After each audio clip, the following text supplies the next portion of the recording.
미국 학교의 점심시간. 옹기종기 모여있는 아이들 틈으로 한 소녀가 도시락을 열게 됩니다. 도시락을 비웃으려고 모였던 아이들은 갑자기 수군대기 시작하더니 소녀에게 먹어보면 안 되겠냐고 부탁을 하는데요. 도대체 어떤 사연이 있을까요? 자세히 한번 알아보겠습니다. 해당 사연은 미국인 자네 씨가 제보해 주신 내용을 바탕으로 재구성된 스토리입니다. 안녕하세요. 저는 미국인 자네 씨라고 합니다. 저는 어린 시절 어머니 없이 아버지 밑에서 자랐습니다. 그때는 어머니가 돌아가신 줄만 알았지만 나중에서야 살아계신다는 것을 알 수 있었죠. 하지만 그녀를 다시 만날 수는 없었습니다. 아버지와 어머니가 헤어지신 이유가 저 때문이라는 것을 알았거든요. 결혼하기 전 두 분에게 뜻하지 않은 일이 발생했는데 바로 제가 생긴 것이었죠. 어머니는 저를 낳고 싶지 않아 했습니다. 하지만 아버지는 자신이 책임지겠다며 청혼까지 했다고 하더군요.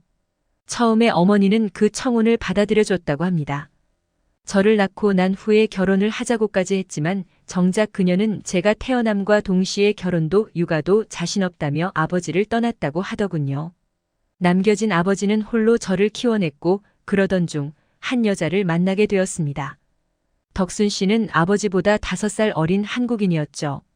그녀는 용기 있게 홀로 미국으로 건너온 당찬 여성이었습니다. 아버지의 가게에서 아르바이트를 하던 덕순 씨는 어느 날부터 저를 돌봐주기 시작하더니 한 집에서 살게 되었어요. 자연스럽게 저희는 서로를 가족으로 인정했습니다. 하지만 그 시기 저는 여러 감정에 휩싸였어요. 어머니가 생겼다는 안도감과 저희 집 가정부로 오해받는 덕순 씨에 대한 부끄러움. 그렇기에 저는 그녀를 단 한 번도 어머니라고 부르지 않았습니다. 그저 이름을 부를 뿐이었죠. 그러고 보면 저는 덕순 씨의 마음을 이해하려고 한 적이 없는 것 같아요. 그저 제 입장에서만 생각했죠. 덕순 씨는 인종이 다른 것만 빼면 정말 제 어머니처럼 행동했습니다. 아버지조차 제 식사를 챙겨준 적이 없었는데 덕순 씨는 삼시세끼 챙겨주려고 노력하더군요. 심지어 한국 음식밖에 못하던 덕순 씨는 빵 굽는 방법까지 배워가면서 몸에 좋은 식사를 챙겨주려고 했습니다. 저는 그런 덕순 씨가 좋으면서 싫었어요. 그래봤자 누가 봐도 제 어머니가 아닌 새어머니라는 것이 들키니까요. 저는 그런 상황에 놓이는 것 자체가 너무 싫었죠. 그리고 하나의 사건으로 인하여 덕순 씨에게 마음을 닫게 되었습니다. 그 사건을 계기로 저는 덕순 씨가 싸주던 도시락은 학교에 가져가지 않게 되었어요. 그냥 사 먹거나 굶는 식이었죠. 그렇게 저는 덕순 씨와 친해지지 못한 채 자랐습니다. 성인이 되자마자 셋이 살던 집에서 저는 나왔습니다. 당시 사귀던 다니엘과 결혼하게 되었고 클로이라는 예쁜 딸을 낳게 되었죠. 저는 클로이를 낳기 전까지는 아버지와 덕순 씨에게 연락하지 않고 지냈습니다. 클로이를 낳자 집이 생각나서 알리게 된 것이었죠. 덕순 씨는 제 연락에 기뻐하며 다니엘과 제가 편하게 일할 수 있도록 자신이 봐주겠다고 하더군요. 덕분에 저와 남편은 편하게 커리어를 쌓아갈 수 있었습니다. 대신 감사한 마음을 용돈으로 따로 챙겨드리는 식으로 보답했었죠. 시간이 지날수록 저와 남편이 일이 많아지면서 클로이와 함께하는 시간이 줄어들었습니다. 그래서였는지 클로이는 덕순 씨와 많이 친해졌어요.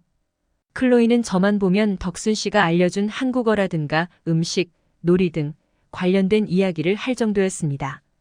어린 시절에 저를 보는 것 같은 느낌이 들더군요. 학교에 들어가게 되면 한국 문화에 익숙해진 클로이가 적응을 못할 것 같다는 생각이 들었습니다. 더 이상 한국 문화를 알려주지 말라고 덕순 씨에게 따로 연락했어요. 미국인인데 한국 문화를 익숙하게 느끼는 건 이상하게 보인다고요. 덕순 씨는 오히려 미안해하며 알겠다고 했습니다.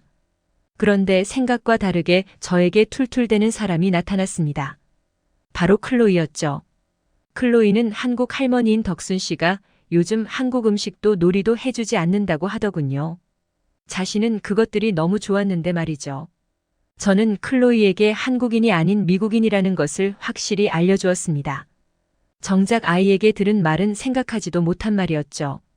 미국에는 전통 놀이도 없고 여러 문화가 어울려서 탄생한 곳이니 한국 문화를 배워도 되지 않냐는 말이었죠. 솔직히 맞는 말이긴 했으나 저조차 생각해보지 못한 말이라서 답변을 해줄 수가 없었습니다.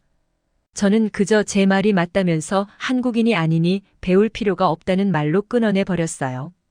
클로이는 착하게도 고개를 끄덕이며 제 말을 들어주더군요. 솔직히 클로이의 우울한 얼굴을 보면서 양심의 가책이 느껴지지 않았다면 거짓말이었으나 그래도 어쩔 수 없다고 생각했습니다. 그리고 그때쯤 학교에 들어간 클로이는 점차 변하기 시작했어요. 잘 웃던 클로이가 웃지도 않고 학교를 가기 싫어했죠. 저는 이유를 알 수 없어서 물었지만 클로이는 고개를 저을 뿐이었습니다. 그때 덕순 씨가 문제라고 생각했어요. 점심 도시락은 제가 싸긴 했지만 등교를 시켜주는 건 덕순 씨라서 한국 음식을 넣은 건 아닐까 싶더군요. 그렇지 않고서는 클로이가 우울해할 이유가 없다고 생각했죠. 그러던 중 저는 남편에게 한마디를 듣게 되었어요. 클로이를 잘 살펴봐야겠다는 이유였죠. 왜 그러냐고 하니 남편의 눈에도 클로이가 학교를 싫어하는 것이 보인다더군요. 따돌림을 당하는 것이 아닌가 걱정된다고도 했죠. 저는 어이가 없었습니다. 그렇게 많은 돈을 주고 좋은 학교에 보내고 있는데 어떻게 따돌림이 있을 수 있나 싶었죠. 저는 남편에게 이유를 알 것 같다고 하고는 앞으로 덕순 씨에게 아이를 맡기지 않아야겠다고 했습니다. 따로 가정부를 두면 된다고 생각했던 것이죠. 남편은 모르는 사람은 믿을 수 없어서 덕순 씨에게 맡긴 것이기에 처음과 목적이 다르다며 고개를 젓더군요. 저는 한국인 할머니가 데려다 주니 당연히 따돌림을 당할 수밖에 없다는 말을 했습니다. 그러자 그도 어느 정도 인정을 했는지 알겠다고 하더군요. 그 후 저는 바로 가정부를 고용했고 덕순 씨에게는 더 이상 클로이를 돌봐주지 않아도 된다고 통보했습니다. 가끔 놀아주겠다는 말에도 저는 거부만 했을 뿐이었죠. 클로이는 한국 할머니를 보지 못한다는 사실에 충격받았는지 방에서 나오지 않았습니다. 그렇게 가정부를 고용한 지 한 달이 넘었는데도 클로이의 상태는 호전되지 않았어요. 오히려 더 좋아지지 않았다는 것이 맞는 말이었죠. 결국 저는 가정부를 자르게 되었습니다. 그렇게 가정부를 다시 구하려고 할 때쯤 갑작스럽게 제 출장이 잡히게 되었습니다. 그런데 하필 남편도 출장이 같은 날 잡혀서 당황스럽더군요. 이번 출장으로 인하여 승진의 여부가 판가름나는 중요한 상황이라서 더 당혹스러웠죠. 결국 남편이 나서서 덕순 씨에게 연락을 하게 되었습니다. 죄송하지만 며칠만 클로이를 봐주실 수 있냐면서요.